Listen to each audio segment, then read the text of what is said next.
Hey y'all, how you doing? Y'all having a great November? It's still cold. Not my style. So in my first video, I talked about showing you guys some vinegars. Vinegar is used for conjuring a lot. Here's why. A, it's cheap. B, it's easy. And C, it's great for witchcraft. One of the first principles my grandmother taught me was waste not, want not. Use what you have in your magics. Use what you have available. See a lot of baby witches that basically come into the new age store and they buy the place out like they buy the this and that and every little thing they need and every herb on the shelf, thinking that they've got to have all that. I'm not that style. I wasn't taught that way. So I thought I would show you one of my waste not, want not, witchy spells. We all talk about cleansing, and everyone knows about saging, and how to sage your home. It's now the big thing. I mean, heck, you'll see sage at Walmarts now, which I think is weird. But great for those witches that do not have a witch store. There used to not be a lot of witch stores. I don't think my grandmother probably entered a witch store. She'd go pick what she had. She'd use what she had. One of them being vinegars. Vinegars is great for cleansing, for clearing, for souring a situation. Can be used in baneful magic, but it's used as a cleanser, much like sage.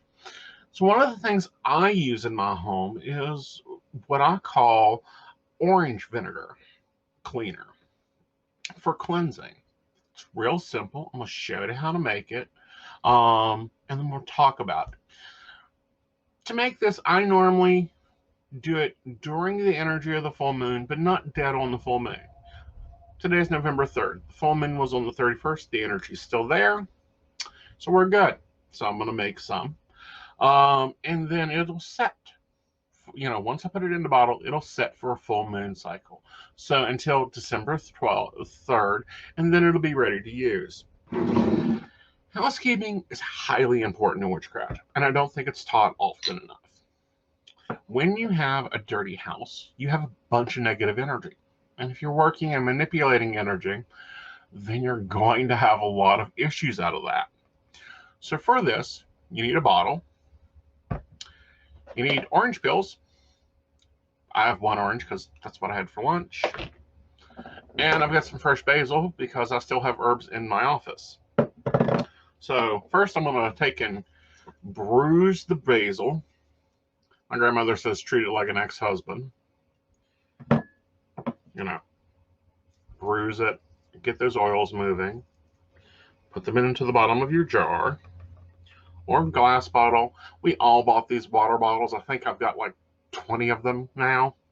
When we were carrying water and trying to be more environmental, I'm sure a lot of people are, but I've got moved on to the metal ones because I like them better. So once you throw your basil in, I use 9 leaves. 3, 6, 9 tends to work well. Then you just do the same thing with the orange peel. Beat it up a little bit. Throw it into the jar.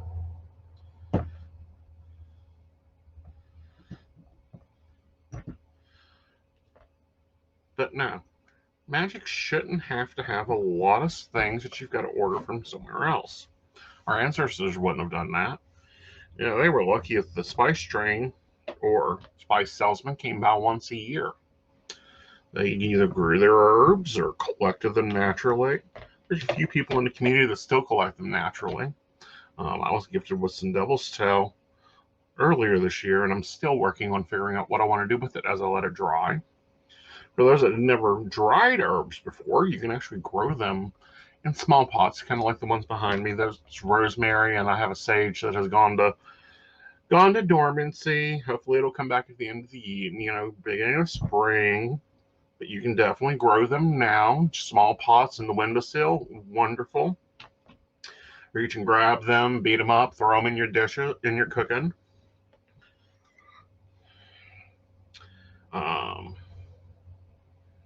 So once you get your orange peel in, all beat up. Now this is where a big jar comes in handy. And if you get more than one people that need oranges, you can make a bigger batch. I make them up into a half-gallon batch. And what I do with it is I use it for regular cleaning, wiping my counters off, wiping down my front door and back door all the time.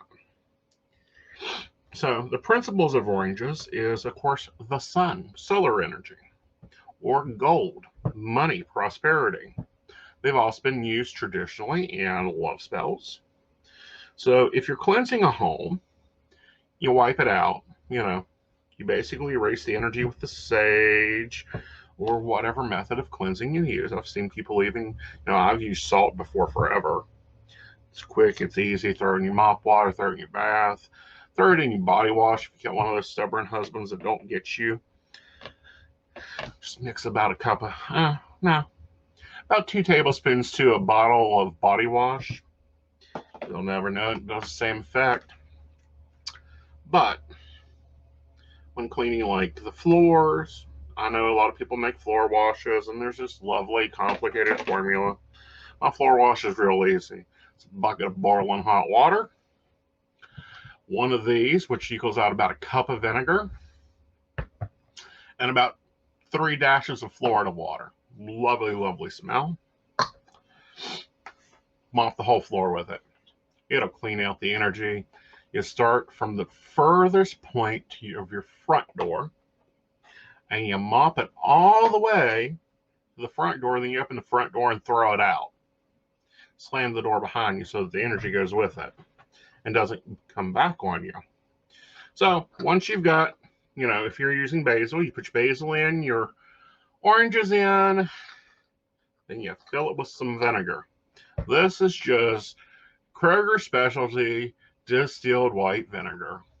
Now, if you're really handsy and you really want to go all out, what you technically can do is you stuff this jar with orange peels.